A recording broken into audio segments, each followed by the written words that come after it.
धड़कते दिल के साथ राजकुमारी तारा राजकुमार के पास जाती है। आज पहली बार वो अपने पति को इतनी नजदीक से देखने वाली थी। जब राजकुमारी राजकुमार अभिमन्यु के पास गई तो उनके पास खड़ा उनका सेवक राजकुमारी से बोला, तेरा नाम क्या है? राजकुमार अभिमन्यु जानना चाहते हैं। सेवक के इतना कहने पर राजकुमारी तारा राजकुमार अभिमन्यु की तरफ देखने लगी। पहली बार उसने अपने पति को इतने पास से देखा था। वो अपने सुंदर नौजवान पति को आंखों में बसा लेना चाहती थी। जब उसने गौर से राजकुमार अभिमन्यु को देखा तो वो उन्हें देखती ही रह गई। उनका सुंदर रूप और हष्ट-पुष्ट शरीर, ये वही सूरत थी जिसको देखने के लिए वो इतने वर्षों तक तरसी थी, इतने कष्ट सहे थे। राजकुमारी को ऐसे एक सांस राजकुमार को घूरते देख उनके पास खड़ा व्यक्ति बोला, ऐसे क्या देख रही है? क्या तूने कभी कोई राजकुमार नहीं देखा? अपनी नजरें नीची रख। क्या तूने कभी खुद को आईने में देखा है? तू इतनी बदसूरत है, इतनी कलमुही है, अगर तू शीशे को भी देखे तो वो भी टूट जाएगा। इतना कह वो आदमी घिनौनी हंसी हंसने लगा। राजकुमारी तारा बेचारी शर्म से पानी पानी हो गई।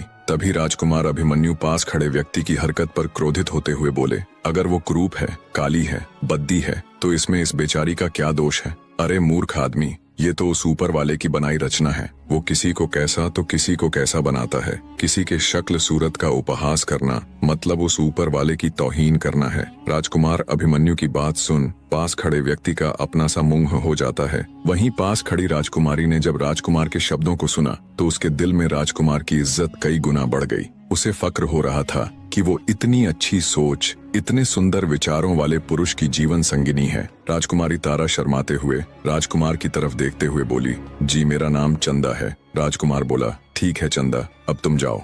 राजकुमारी बाड़े में आकर अपने काम में मशगूल हो गई। ऐसे ही दिन बीतने लगे। राजकुमारी की अच्छी देखरेख की वजह से गायों के दूध में भी वृद्धि होने लगी। सारी गायें अब दिखने में पहले की तुलना में अधिक सुंदर, साफ सुथरी और हष्ट पुष्ट नजर आने लगी। राजकुमारी तारा को जो भी काम सौंपा जाता वो उसे पूरा मन लगाकर करती। धीरे धीरे उससे घृणा करने वाले लोग भी उसका सम्मान करने लगे। राजा अब उसे बाड़े से हटकर अन्य काम भी सौंपने लगे। हर काम को राजकुमारी पूरी लगन के साथ करती। वो हर समय इसी फिराक में रहती कि कब उसे राजकुमार अभिमन्यु के दर्शन हो। जिस दिन राजकुमारी को राजकुमार के दर्शन हो जाते वो दिन उसका बड़ी खुशी के साथ गुजरता। ऐसे बीतते समय के साथ राजकुमारी तारा के दिन भी बड़े अच्छे से गुजर रहे थे। दूसरी तरफ उसका पिता यानी राजा मदनपाल राजकुमारी के न मिलने से बहुत अधिक चिंता में रहता था। वो उसकी गुमशुदगी की घोषणा भी नहीं करवा सकता था क्योंकि उसने राजकुमारी तारा को मृत घोषित किया हुआ था। हर गुजरने वाला दिन अब राजा मदनपाल के लिए किसी नरक में बिताए गए भयानक साल के बराबर होता। रह रहकर अब उसे अपने किए का पछतावा होता।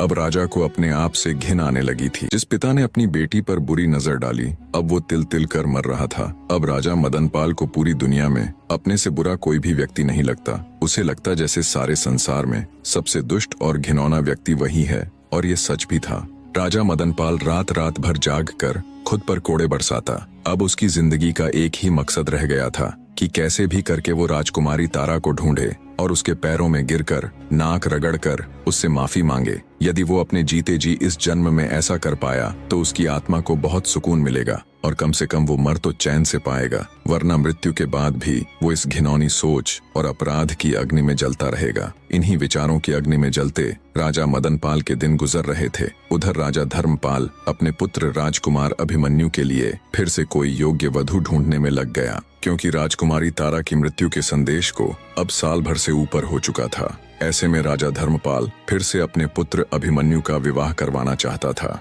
राजकुमार अभिमन्यु को जब ये खबर मिली तो वो अपने पिता राजा धर्मपाल के पास जाता है और कहता है, माफ कीजिएगा पिताजी, पर हर इंसान के जीवन में शादी और प्रेम केवल एक ही बार होता है और मेरे जीवन में वो हो चुका है। भले ही मैंने राजकुमारी तारावती के साथ समय व्यतीत न किया हो, पर मेरा प्रेम तो उसी से है। मुझ में ही कोई दोष होगा तभी तो वो मुझे छोड़कर चली गई, और इस बात की क्या प्रतिभूति है कि मेरे दूसरे विवाह के पश्चात मेरी दूसरी पत्नी जिंदा रहेगी। तो हे पिताश्री, मैं अब दूसरी शादी नहीं करूंगा। पर राजा धर्मपाल के ऊपर राजकुमार की बातों का कोई फर्क नहीं पड़ा। उसने अपनी तलाश जारी रखी। जब ये बात उड़ते उड़ते राजकुमारी तारा के कानों तक पहुंची कि उसका पति उससे इतना प्रेम करता है कि वो अब दूसरा विवाह तक नहीं करना चाहता, तो वो भाव विभोर हो उठी। उसकी आंखों से अश्रु बह निकले। उसका मन कर रहा था कि वो अभी भागी भागी अभिमन्यु के पास जाए और उससे लिपटकर अपनी सारी व्यथा उसे कह सुनाए, पर किस मुंह से वो अपनी आप बीती राजकुमार अभिमन्यु के सामने बताए, किस मुंह से उसे ये कहे